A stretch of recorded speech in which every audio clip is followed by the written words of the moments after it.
crafty friends, this is Julissa of Paper Gems by Jules, and today I am sharing a fun inky background using the brand new Starlight background stamp and 5 different colors of oxides. And I just wanted to create a really cool, vibrant background, and I wanted to have lots of different colors.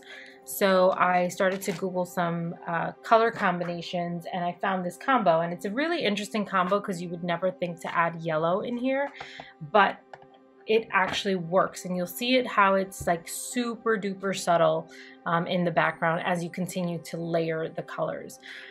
What I just did with the yellow, I took like a wet fabric and just kind of smoothed up the endings, but you can see, like, you can kind of see where each of the blocks of the oxides hit. So as much as I love these colors, the only downfall is that it is in a square pad, so it's hard to kind of create this soft edges. But once you keep layering it over and over and over, it pretty much gets covered. And you'll also see another technique that I'm going to be sharing in this video is how I chopped up this A2 size background to create 3 different cards. And I'll show you the cards at the end, but I wanted to show you how I created the background and how I cut it up. So again, I'm using 5 different colors: fossilized amber, then I used faded jeans, then I use wilted violet, which is really strong. So it kind of takes over, but I'll show you what I did in a second. Then hickory smoke is what you just saw. And the last, I'm going to use a little bit of black soot. And you don't want to go too crazy with black soot because oxides do layer over each other. They are not necessarily as translucent.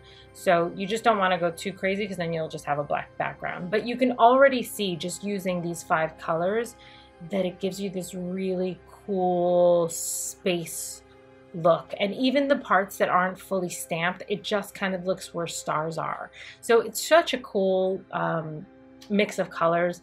I'm going back because I just felt like that purple was way too bright, and you know, looking at the replay video, I'm like, oh, it doesn't look too bad. But this is what happens to us, like when we're staring at our work, just, you know, one-on-one. So again, I just wanted to bring it back down to a blue, stamped it all over again with the faded jeans.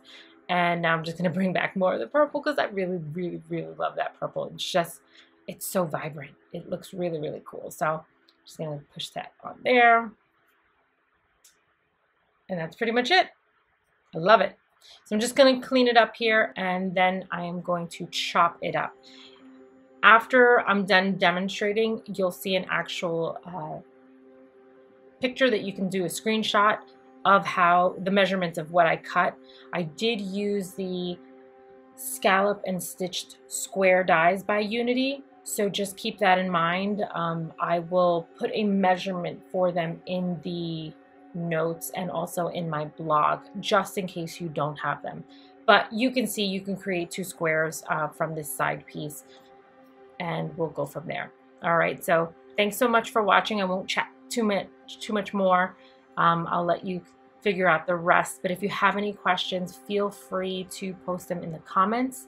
I would truly appreciate if you like this video and you subscribe, and that way you stay in tune to anything else I post. And again, as always, if you have any feedback, any questions, make sure to comment below.